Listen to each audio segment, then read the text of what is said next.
there's always a good point if your DM has any that gray zone when they're running a game. Like, what do I do? My favorite option is like, oh, you could always like take a die, pick a number. You have like a D8 or a D4 or a D6 or a D10, and you just roll it, and you list out of possibilities, and it lands on it. Those Oh are yeah. acceptable possibilities. Bam, you got your answer. And have the game master rule that the monk, being confused, slaps his buddy right next to him Yeah. in combat, or you could really leave it up to random chance. You can either have the monk, you roll a d8, you decide either even and odd if it hits friend A or enemy B, and go from there. Yeah. And it's truly random, and it's truly slightly out of the game master's control and the player's control. And being fair like that sets up a situation where like the player is probably more likely to say, I can accept that the die rolled and I had to punch my buddy. Yeah. Oh yeah. As opposed to the game master having me attack the buddy 3 times in a row. My gosh, that die that I'm covering. Oh god, yeah, hit him again, Joe. Yeah. No, I'm a huge fan of leaving it up to chance as well. It's a lot of the time for me it is the either the D4 or the D6 to high low or evens odds or whatnot. Mm-hmm. But for the D6, a lot of times I'll use that if it's like 3 options. So I've got the 1, 2, 3, 4, and the 5, 6. I do agree. D6s roll really nice. D10s are also great for rolling. Uh, D4s are not so great unless we use the new modern style D4s. My safety you D4s. safety D4s? Yeah, No. my safety. No, we can burn those. Well, you know what'd be even better if you have like 3 options. You can always use the D3s I have. No, nobody needs those. Nobody needs to. Yeah, there's no systems at all that use D3s. Oh, okay. I can probably produce a really long list of systems that use D3s. Ah, they're not real. Dungeon Crawl Classics is quite popular, and it uses D3. Nobody plays that. Nobody knows. Older editions of some older editions of Dungeons and Dragons also use D3 daggers. That's 4th edition. Nobody likes 4th edition. There's actually a lot of stuff on the topic of 4th edition with that. It basically feels like it could be its own standalone game and be good. It's just not D&D, which is the problem with it. I absolutely agree with you on the 4th edition part.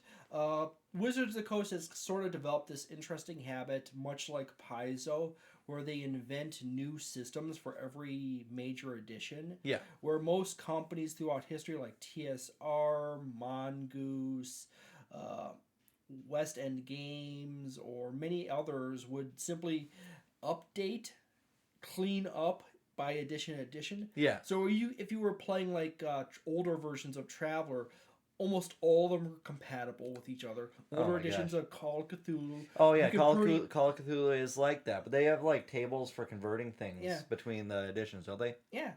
Yeah. It's really easy. It's only a few pages in the back of 7th edition. Don't they actually? Isn't there some kind of tables as well in terms of monster manuals for regular D&D to convert like 3.5 stat blocks and other things like that over the ages?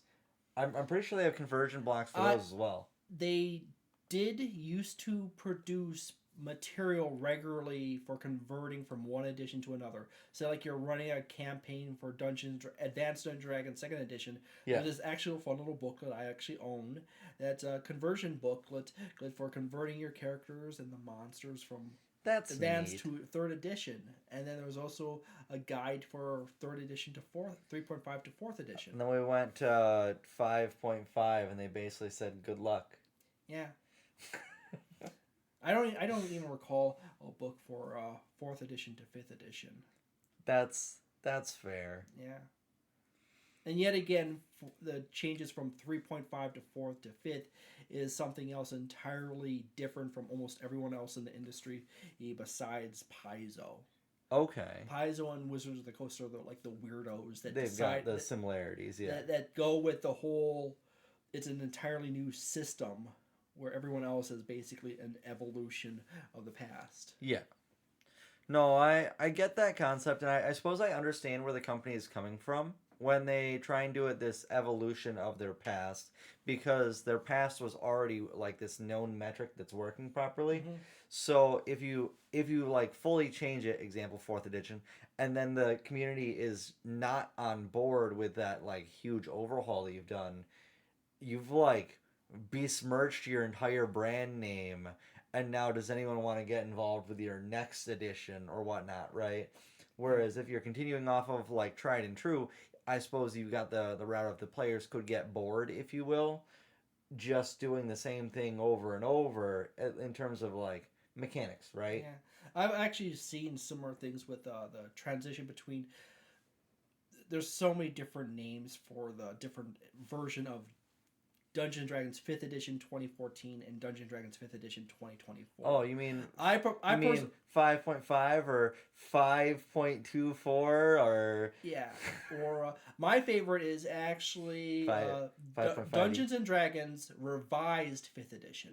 Yeah, That's my one's favorite. That's It not bad. also works into a hashtag super easily. Yeah. Because all you have to do is just insert a little R there, and boom, Yeah. it's easy enough. So many other things like the 5.24 or the 5.5, you can't put that in a fucking hashtag. Yeah, no.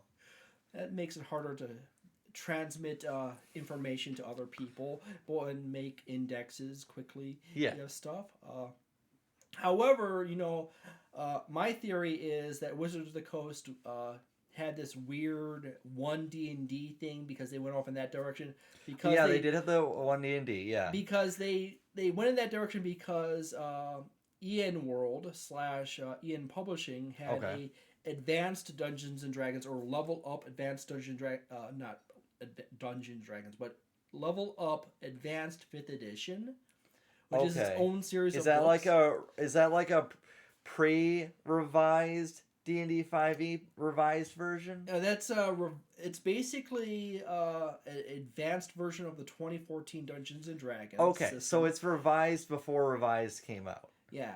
Okay. It predates. So they went and picked up the copyrighted advanced 5th edition part, and Wizards of the Coast is locked out of that. But my simple solution for that is if they took the advanced, what Wizards of the Coast could have went and did is Dungeons and Dragons 50th anniversary edition.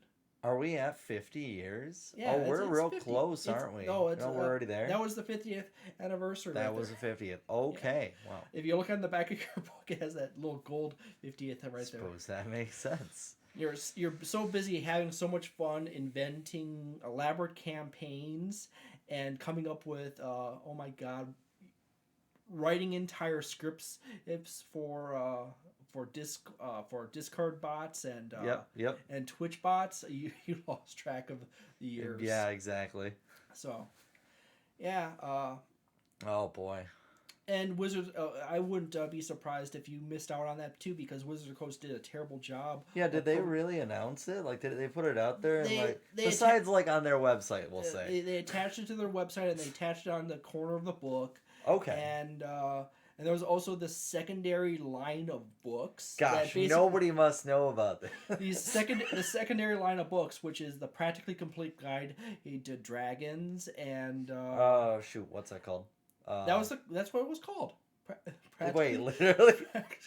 Yes, Practically Complete Guide to Dragons. Is that an actual name of a book? That's actual name of a book. I have it. There's also the original. Because I know they had a different Dragons book as well. Oh, that's like Fizban's. Fizban's. Yeah, I loaned you that one. Yeah, I have Fizban's. Yeah. But there's also the making of the original Dungeons and Dragons, 1970s to 1977. Yeah. Book, which I also have a video on my channel. I didn't do the whole thing. That sucker's literally like 600 pages long. Oh my gosh. It contains all the original. You need to do one of those 10-hour videos that people do, but it's literally just you monotone going through the book page by page.